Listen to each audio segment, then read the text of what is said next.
Hello and welcome to another video with Just One Life. We're here with Mono White. This is the deck I've been using to climb mostly in ranked, and this version of Mono White is the faster um, Stonebiter's Familiar into Sun Gold Sentinel to exile something, or into Elite Spellbinder on turn 3 to keep growing the Spellbinder. This deals with some early threats very well with Portable Hole, Brutal Cathar, and Skyclave, and we just try and get in before our opponents can set up defenses and take the victory. And we're starting right now. This hand is pretty balls, but I'm going to keep it. Just because we've got turn 1, turn 2, turn 3.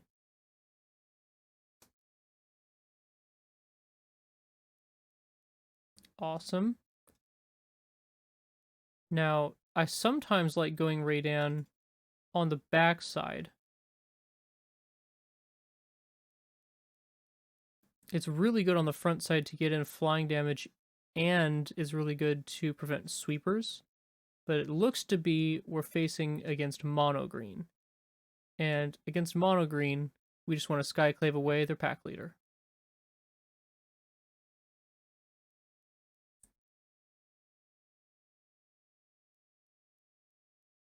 I'd love to draw a Brutal Cathar here. I'm sure they have a creature. Yep. So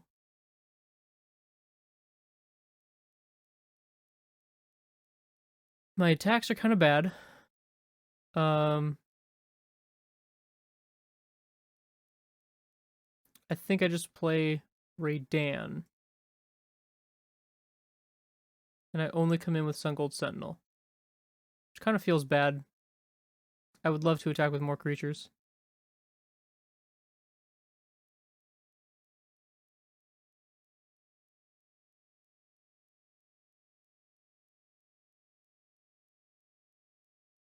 Blizzard Brawl. Yep, no blocks. There's our next Skyclave, a turn too late.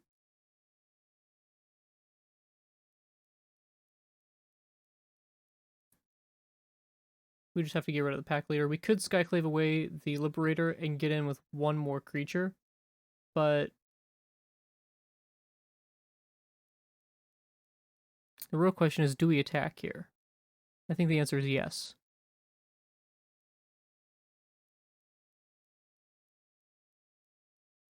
Yep, that's the block I expected.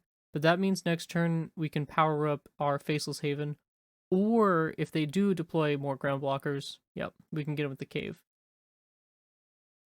There's game 1 down, and we advance to Plat Tier 1.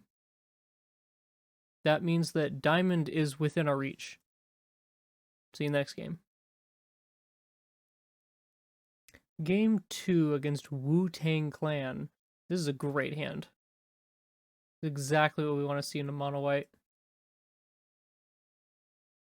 Usher into Luminarch. It looks like they're playing blue-white control.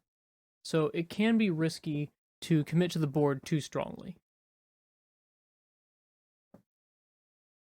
But we have to commit enough that we force the sweeper out of them.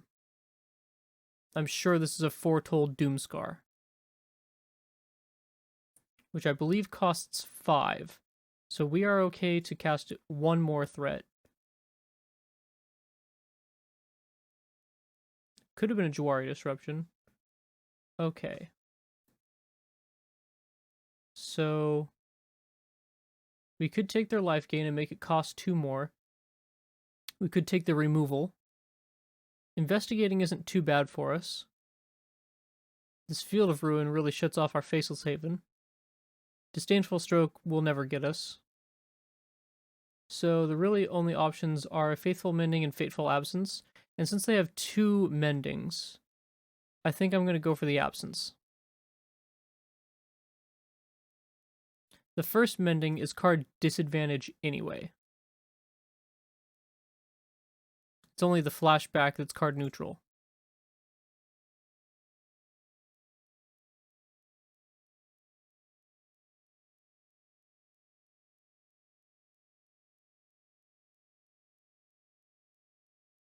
There's the Doomscar. So we don't have great things to play this turn. They don't ever really put creatures into play, so we could just fire up a Faceless Haven and get in there for 4, but I think we're okay playing a Brutal Cathar. If they choose not to play a spell on their turn, it'll just flip and get Ward pay 3 life, which they should not have let happen. Now, in order to target that and bounce it, they're going to have to pay. So they have a Fateful Absence, which can hit our Faceless Haven. I don't want to get our land destroyed, since drawing one more land would be really nice for us. I'm just gonna move to combat and see what they do. Do they Fateful Absence and pay the life?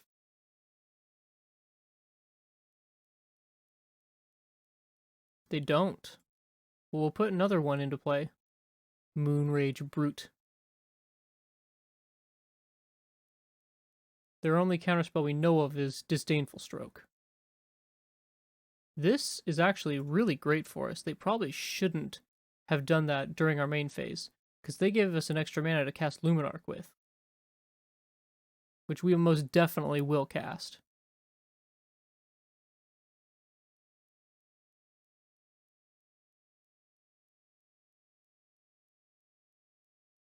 However, our double spelling did flip our Brutal Cathars back. Another Field of Ruin in case we draw another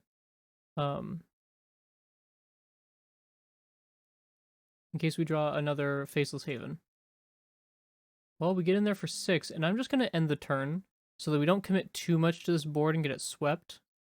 See, there's the sweeper. I knew was coming. 5 land. That's really not good for us. It would be okay if we drew one more land next turn, because that would let us double cast our Skyclaves, but it kind of sucks for us here because we just have a do-nothing turn. There's our last land, so we can double cast. Let's see how they respond to this. Nothing, and I'm guessing nothing also. Yeah. This will flip it to day, but we don't have any day night cards to worry about right now. And since we've drawn 2 of our Brutal Cathars, it's not super likely we're going to draw the next 2. There's an Usher. So we could power the Faceless Haven, make them use their Field of Ruin. I'm fine with that. Even if they decide to Fateful Absence our Faceless Haven, I'm okay with that too. Yep. We're going to tap this for mana, just because we can. It's actually not going to matter for anything.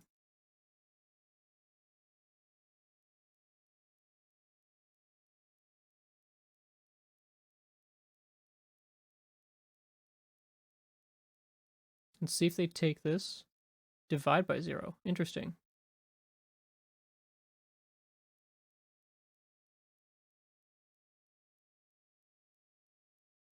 Well, I hate Mascot Exhibition. Skyclave can't take out tokens, so I might as well just cast it.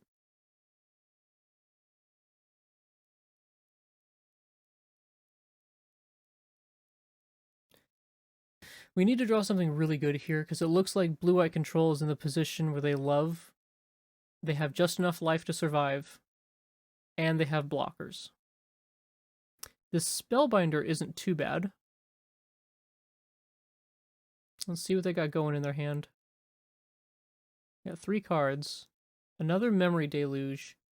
This Sunset Revelry is so good, but we can only make it cost 4 mana. So the Deluge is what we gotta take. And then we can Usher. And our attacks here are super bad. Do we even want to attack? We're just gonna run one of them into this 4/4, and we'll take out the 3/2. Feels pretty bad, but we have to not attack.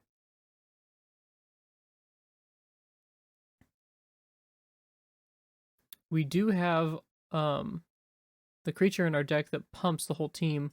This cave is not something we wanted to draw. Opponent's looking at our graveyard. Well,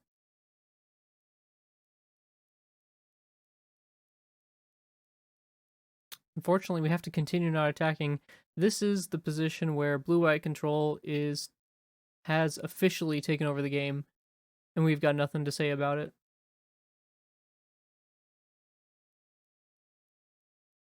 Since we did just advance to Plat 1, ooh, this is the Intrepid Adversary I was hoping to draw. They do have a Fateful Absence, though, which is gonna just wreck our attack. Might as well play it and see what they have. I mean, I feel like it's pretty much over. Maybe they've forgotten about Fateful Absence. Devious Cover-Up.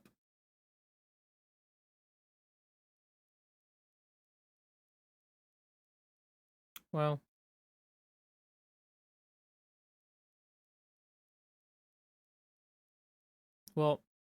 this is it. Our opponent has the position. They have unlimited life gain and gas removal.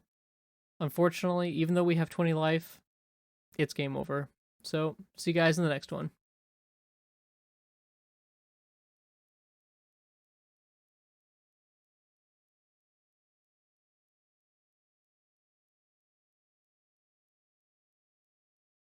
This is a wonderful hand. We can go Stonebinder straight into Sungold, or more likely, Stonebinder into...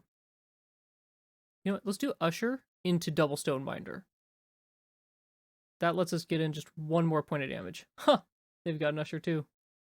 Alright, well, let's attack. See if they block. This is definitely the mirror match. They do block. Cool.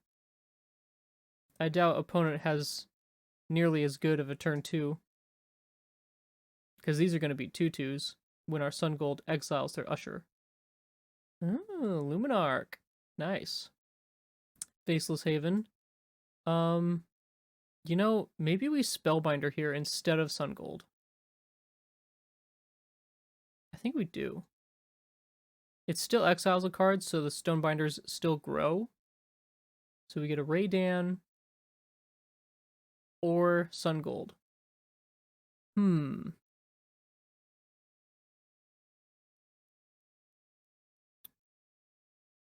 They could cast Raydan next turn, but I think we should just make their Intrepid Adversary more expensive because that's the one with lifelink. And 3 power gives it the greatest reach to try and take out our attackers.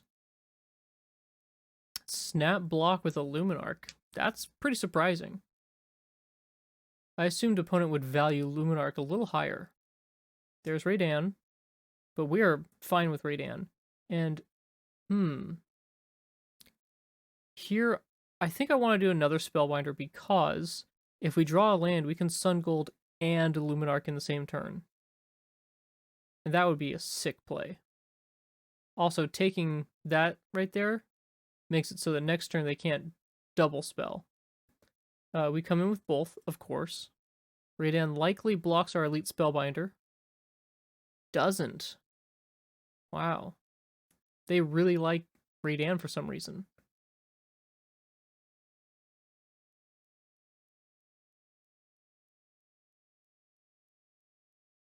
No attack on with Raydan. So we Stonebinder. And in order to get in with our Spellbinder, in order to get in with our Spellbinder, we need it to grow.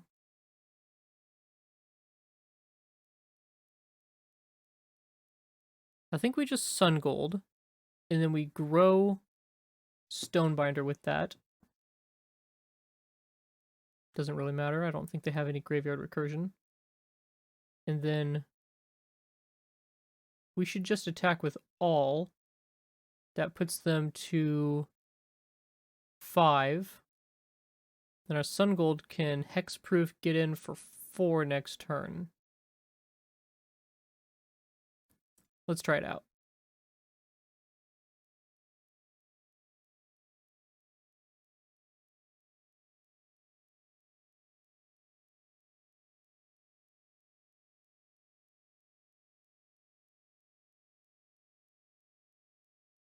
Opponent's thinking, I mean, they see I'm throwing away my Spellbinder for extra damage. I'm assuming they were considering an extra block, double block on the dog.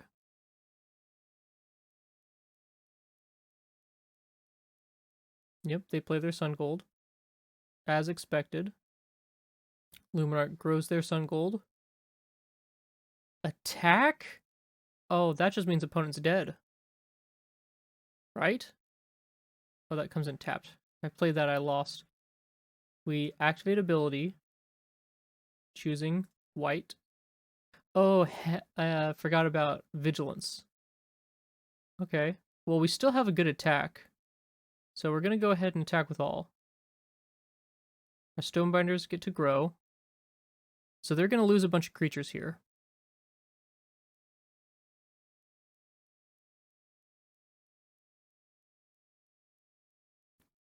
The creature being blocked. We've got 5 power. We can take them both out. Easy. Yep, 1/4. It's fine. And opponent's at 2.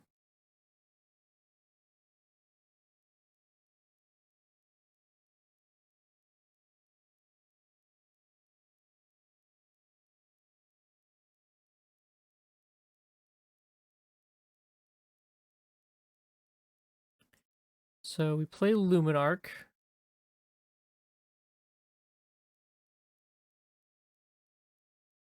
Luminarch buffs itself. No attacks. I think last turn I blundered. I should have only attacked with Sun Gold. Then I could have Covened a second time. An opponent got a lucky top deck for another Intrepid Adversary. I'm hoping next turn... Well, this is bad for us here.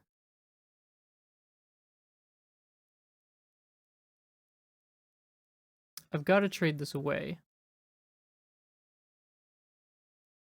Unfortunately. We got an Intrepid Adversary, which we can pay extra 1 time to get a single Valor counter. We grow our Intrepid Adversary. And do not attack. 2 kinds of counters on 1 creature. Silly. I'm really upset with myself that I misplayed that. We had this game. Cave of the Frost Dragon is not helpful. Best thing we could do is power up our 4/3. Make it a 5/3. Or 5/4, I mean. And come in with Intrepid Adversary and our Faceless Haven. Because we are dying in the air unless we do something. Does 6 power change anything? 5 toughness does change. Problem is if they take out Intrepid Adversary, it shrinks again. So I think we just buff up our Faceless Haven and attack with only it.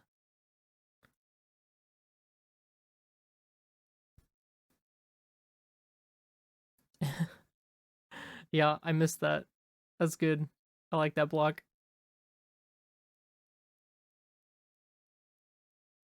They get a nice out of that.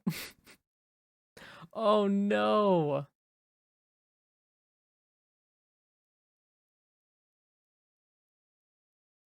Well, that forces us to attack.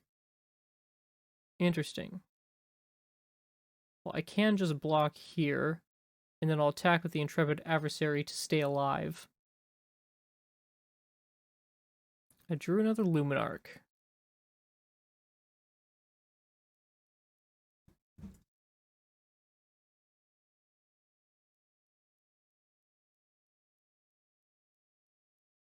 Yeah, we only go to 7. We have to block or we die. Scary position. I think this is it. Yep, that's just not good enough. Good game, opponent. Alright. Well, that's too bad.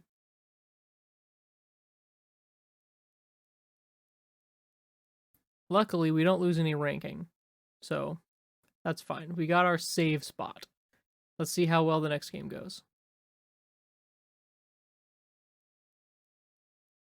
This is a wonderful hand. Absolute keep. Neat sleeves.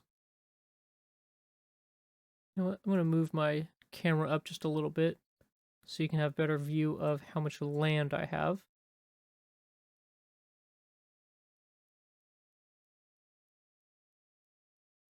There could be an argument there for Stonebinders, since I'm planning on Luminarch, and I might Skyclave on turn 3.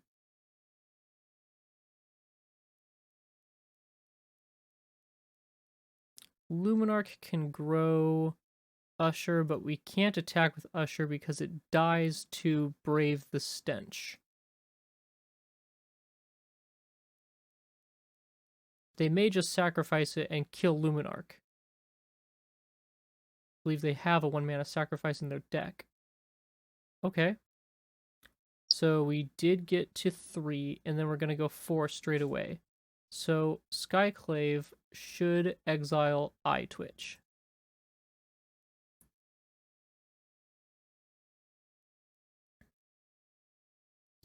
Luminarch dies in combat if we don't pump it. Now, do we get in with the Usher? I feel like opponent's really close to trying to sweep the board. So I think we have to start attacking, or we're just going to fall behind. So Shambling Ghast gets to kill my Usher.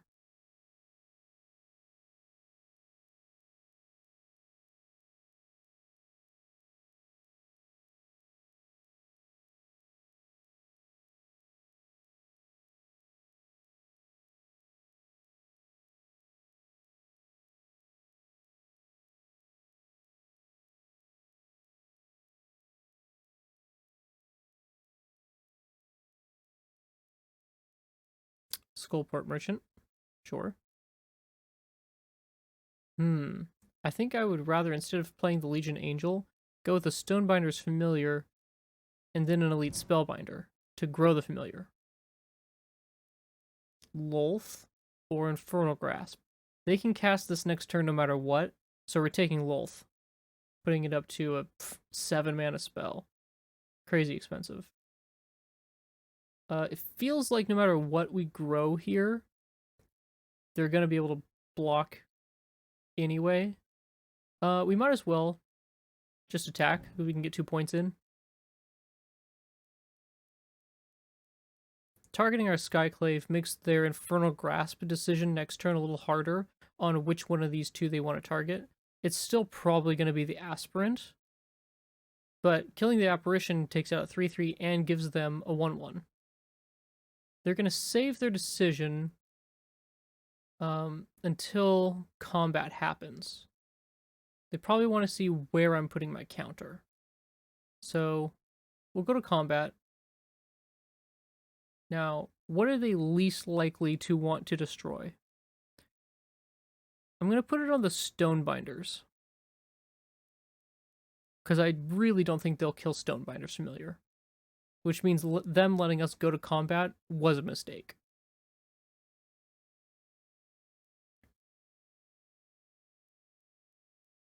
They're taking out my worst card. I see this as an absolute win.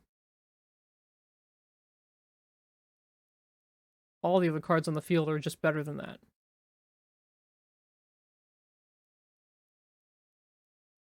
They still have priority for some reason. Do they have another Infernal Grasp? I wonder.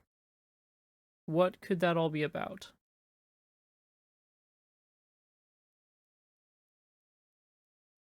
Opponent's last card here is either a castable card, or they're just playing on full control mode. Either is possible.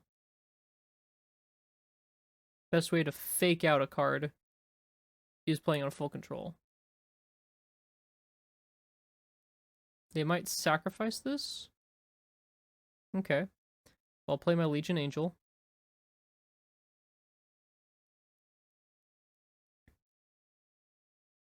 which, if they have Meat Hook Massacre, it does die to that. But we're just putting another one in our hand. So we're not planning on running out anytime soon. Opponent's up to 6 total available mana. They are 1 away from casting their Lolth, which they're looking at right now.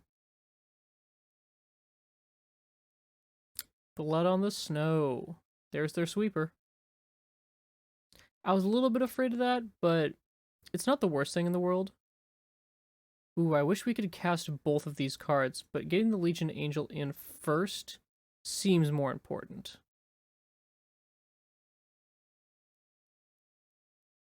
Because this way we can Luminarch, grow our Angel, and then attack with it.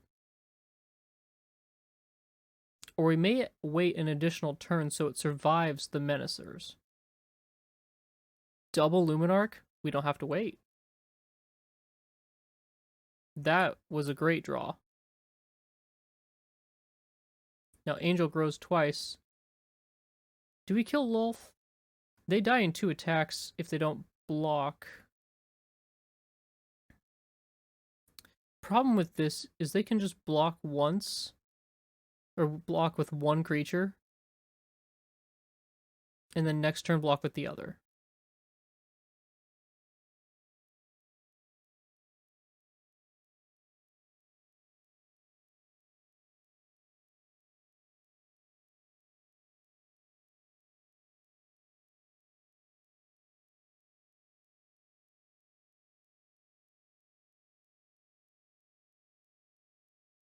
Monobot control can be pretty terrifying. So we get to Legion Angel and Usher the Fallen.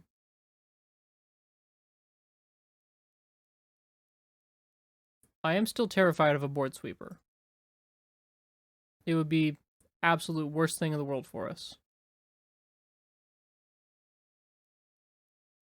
The reason I'm growing this Angel is because I expect they're going to sacrifice Lolth next turn.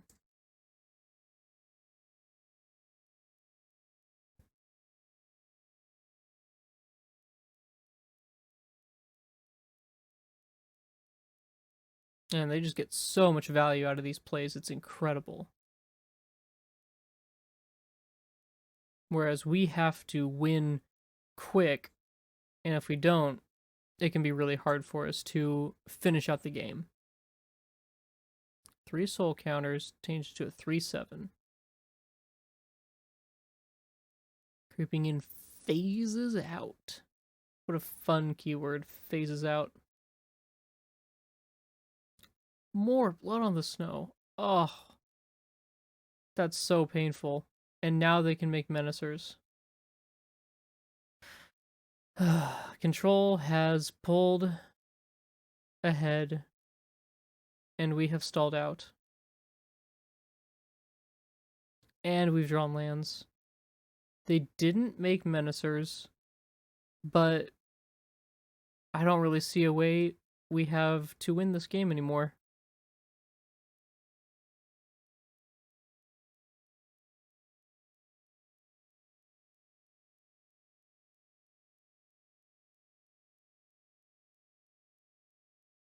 We've used up all of our Legion Angels.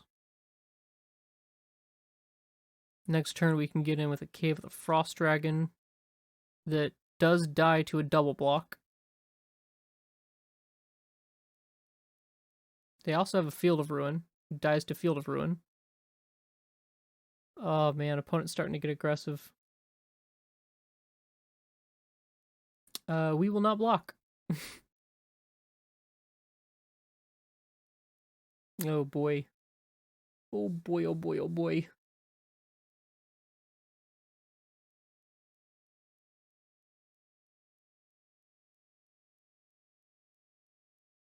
Well, I've done the math. It looks like there is nothing we can do. And it's too bad. But, say lovey.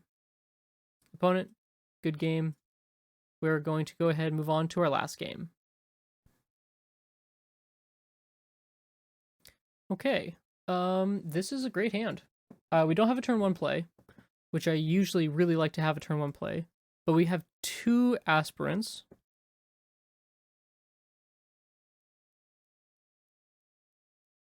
Opponent has one too. Opponent is playing the same deck as us.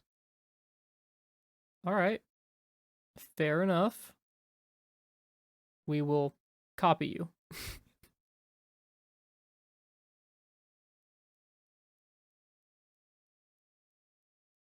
Ooh, they Brutal Cathar. So we could let them get in for more damage and put in another aspirant. Or we could Brutal Cathar their aspirant.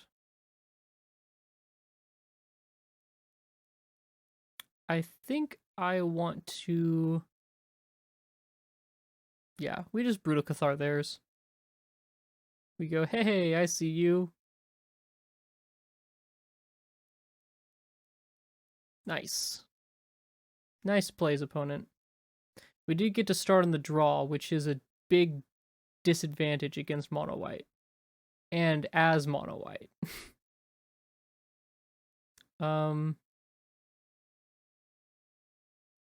Do we block? Gives them the Luminarch back. We get ours back too. Ours grows first. Sure. Although if we don't block, we could just Brutal Cathar their Brutal Cathar and still get our Luminarch. Let's take the 2. We have double Raydan. Interesting. I'm just down for Brutal Catharing their Brutal Cathar.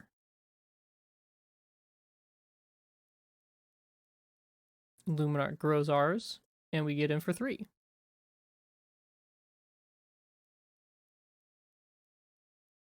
Life is a resource. Remember to spend it wisely. Portable Hole. Getting rid of our Luminarch. It's the only thing they can target. Fair enough. We have another Luminarch in hand. Oh, so do they. Wow.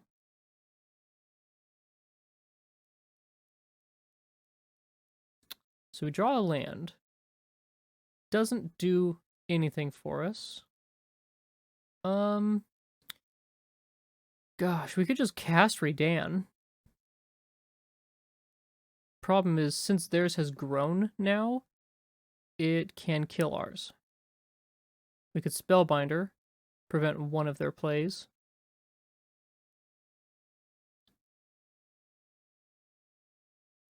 I think we should Aspirant. We can grow our Brutal Cathar, and if they block, we can kill their Raydan. Nice.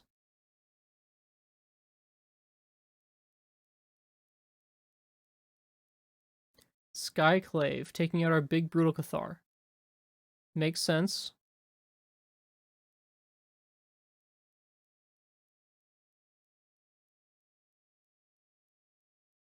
Their Raydan is large and scary now.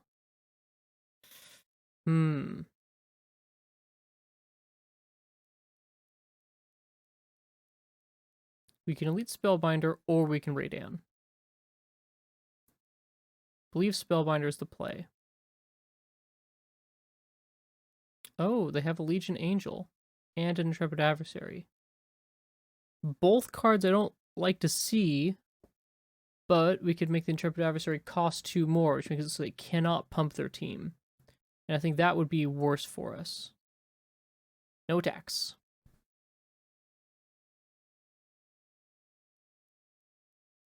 We have an Intrepid Adversary of our own.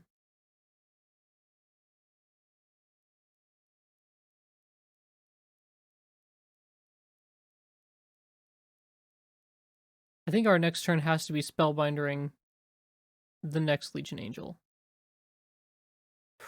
Going to 7 here is exactly the wrong number.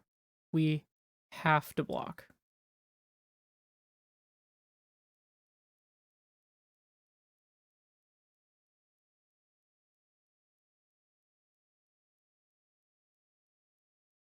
This makes them have to draw a land in order to cast it. And since we're losing our Spellbinder anyway, let's grow our Cathar. No attacks.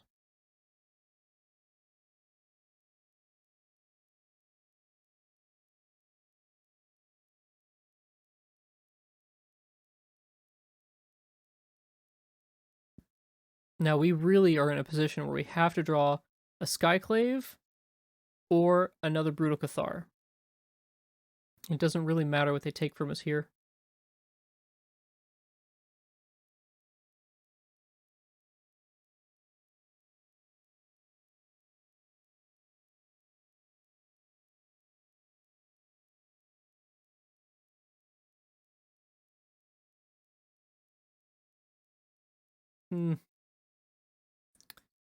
This is a very unfortunate draw for us.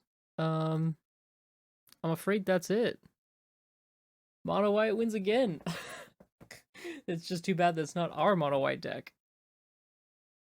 Well, opponent, well played. That's the end of that. But we made it to Plat 1. Alright, so we saw the shortcomings of Mono White. I've actually had a lot of success with it so far. I've been climbing the ranks pretty quickly with it, and I was on a streak of winning like 6 games in a row. But all good things must come to an end. So next time, perhaps we'll be into Diamond, maybe. We'll see. Anyway, thanks for watching. Fist bump, high five. See you later.